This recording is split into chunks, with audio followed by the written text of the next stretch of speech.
Anyway, Dan, what do you want to do today? I was thinking we could... We already have plans today. Ah! Is that so, Yuri? That's correct. Dan is already engaged in a novel that we're reading together. Aren't you glad I've already gotten him into literature, Monika? Now you don't have to do shit. Leave us alone. I suppose I was just... Actually, it doesn't matter. It really doesn't. You guys can do whatever you want. Yes! Hi, me Dan. This time, we play game Jess and us. Fishies. Thank you for understanding, Monika. Yes, she understands real well. Actually, I have a request. Do you mind if I make some tea first? Not at all. Thanks very much. There's one thing that can make my reading time here any better. It's a nice cup of tea. Not to mention for yourself as well. Yuri stands up and makes her way to the very familiar. Yeah. Yuri stands up and makes it's her way like, to the well, closet. They keep having her like go and fucking do the tea, and it's like a weird timing thing, and you're like, what is going, like, yeah. I follow and watch as she retrieves a small pitcher, or water pitcher from the shelf, the kind with a filter inside. Can you hold this for a second? Sure. Yuri hands me the water pitcher and also fetches an electric kettle. It's the third time we've done this. I'm gonna plug this in at the teacher's desk, and then I'll go get some water. Okay. She walks past me and sets the kettle down. Is your thing like dying? Yeah, but we're just turning it to non-light, so it lasts like 20 times longer. I simply watch her movements. To my surprise, the way she moves really contrasts her speaking mannerisms. Her long, elegant legs. Especially her elegant and methodical, yeah. Okay, may I have the water pitcher? Thanks, I'll be right back. I might as well walk with you. That's okay. You stay here. I won't take long. It won't take long. Pitcher in hand, Yuri hurries out of the classroom. Ah! Did Yuri leave you again? No, it's not like that this time. She's just filling up the water pitcher to make tea. Oh, okay. Sorry for misunderstanding. 10 minutes pass. Yuri said it wouldn't take long. Is something holding her up? I'm bored just waiting here, so I decide to go look for her. Yeah, this is the exact same thing, but it's on the next day. The most logical of a place, the nearest water fountain. I start heading down the hallway. Ha ha ha ha. What's that noise? It's coming from around the corner. It sounds like breathing. I did that again. I knew what it was. It was the inhale. Yuri? This is the same thing. Yeah, I'm very confused. What the fuck? It did this last time too. It reset back. Okay, it's new. Oh my god, that fucking... Wait. That one really got me. Okay. Wait. How did I... Sorry, I just had a really weird deja vu. Okay. Yeah, me too, huh? This hasn't happened before or anything, right? Yep, nope. My head has been a little fuzzy lately. I hope it hasn't really been showing or anything. No, not at all. I would hate for you to think I'm weird just after we started spending time together.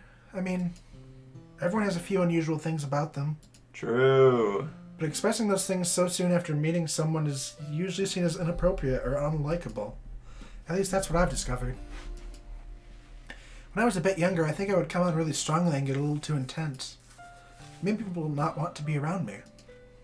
So I started hating those things about myself. My obsession with certain hobbies, and the way I can't control myself when I get too excited about something. So I eventually stopped trying to talk to people. If nobody can ever like me for the things that matter most to me, then it's just easier if I close myself off. But recently something's been wrong. I don't know what it is, but every time we come to the club, my heart starts to go crazy, like it's gonna rip out of my chest. It overwhelms me with energy and emotions that I can't let out. It's been making me do weird things. I don't know why it's happening. Dan, is it just me, or has Monika been acting a little off lately? She's always been a sweetheart ever since I joined the club. But recently I've been feeling something sharp whenever she's around. I'm not crazy, right? I hate those big eyes terrify me. Please tell me I'm not. I couldn't say anything before because she's always listening. But finally, we're alone. Can we just stay here for a while? Yeah. I just want to stay here. Just the two of us. We can stay here until the club ends. And then we'll have the club room all to ourselves. Nobody to interfere with our reading time. Nobody to make me feel like stabbing myself in the throat. Ah, that was a joke. Just a joke. Oh, shit. Somebody's coming in. Monika's fucking phasing in. I do like knives, though. It sounds strange, but you would understand if you've never seen how beautiful they can be. I have an idea. Why don't you come to my house sometime? I can show you my collection. I've gotten them all from various artisans. I make sure to give them all their fair share of use. I don't want them to get lonely or anything. Nobody deserves to be lonely. They do a really good job at like timing out shit on something that's based on our timing. Yeah. And that's why I'm so happy you joined the literature club, Dan. Now we don't need to be lonely anymore because we have each other. Every day. That's all we need. You know what? Let's quit the literature club. There's no need for us to be around Monika's slimy tongue anymore. True. Not to mention that other pathetic child. We can walk home together every day after school and read together. Eat together, sleep together. Doesn't that sound perfect? I mean, it did like at the beginning of the first playthrough. It's everything we could ever want 4 hours ago. Isn't that why you joined the club in the first place? To fuck me. It's almost like it was fate. Hi, Monika. Hey, how you doing, Fate that we would meet each other. And now we get that happy ending that I've patiently waited years for. Will you do that with me, Dan? Will...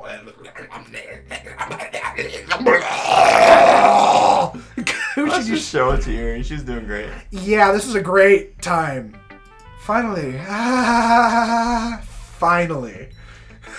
Yuri holds my poem to her face and takes a deep breath. I love it. I love everything about it. Dan, I want to take this home.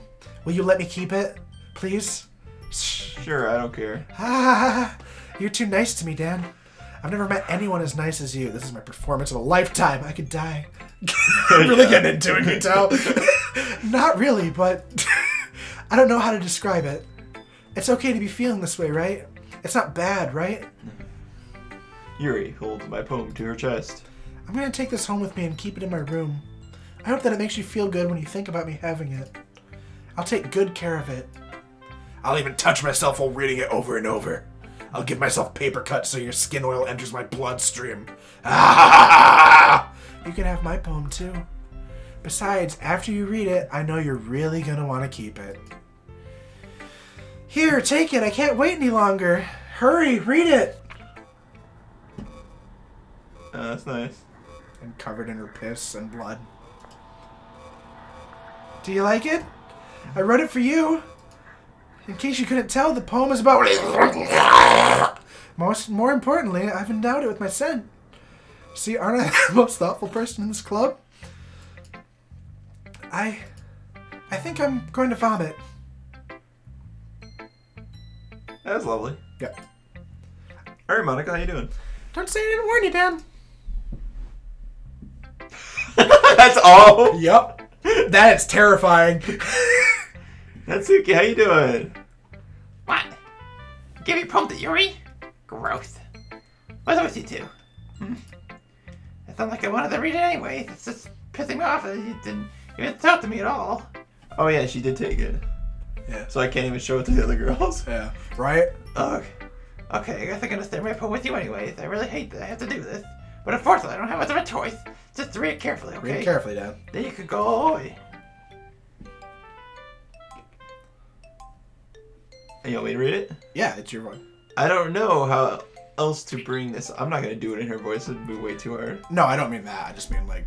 I don't know how else to bring this up, but there's been something I've been worried about. Yuri has been acting kind of strange lately. You've only been here a few days, so you may not know what I mean. But she's not normal like this. She's usually been quiet and polite and attentive, things like that. Okay, this is really embarrassing, but I'm forcing myself to suck it up. The truth is, I'm really worried about her. But if I try talking to her, she'll just get mad at me again. I don't know what to do. I think you're the only person that she'll listen to. I don't know why, but please try to do something. Maybe you can convince her to talk to a therapist. I've always wanted to try being better friends with Yuri, and it really hurts me to see this happening. I know I'm going to hate myself later for admitting that, but right now I don't care. I just feel so helpless, so please see if you can do something to help. I don't want anything bad to happen to her. I'll make cupcakes if I have to. Just please try to do something. As for MONIKA, I don't know why, but she's been really dismissive about this. It's like she just wants us to ignore it, so I'm mad at her right now, and that's why I'm coming to you about this. Don't let her know I wrote this. Just pretend like I gave you a really good poem, okay? I'm counting on you. Thanks for reading. Alright, the cry for help is here. Okay, I'm not supposed to get the cry for help. I changed my mind. Okay. Ignore everything you just read. There's no point in trying to do anything. It's Yuri's own fault that she's so unlikable. Where's your face, dude? Can you hear me, Dan? If you would just spend more time with MONIKA, all these problems would go away. Probably. Yuri and I are too messed up for someone as wonderful as you. Just think of MONIKA from now on. Just MONIKA. Just MONIKA. Just MONIKA. Okay. Just MONIKA. Just MONIKA. Okay. I just want just MONIKA.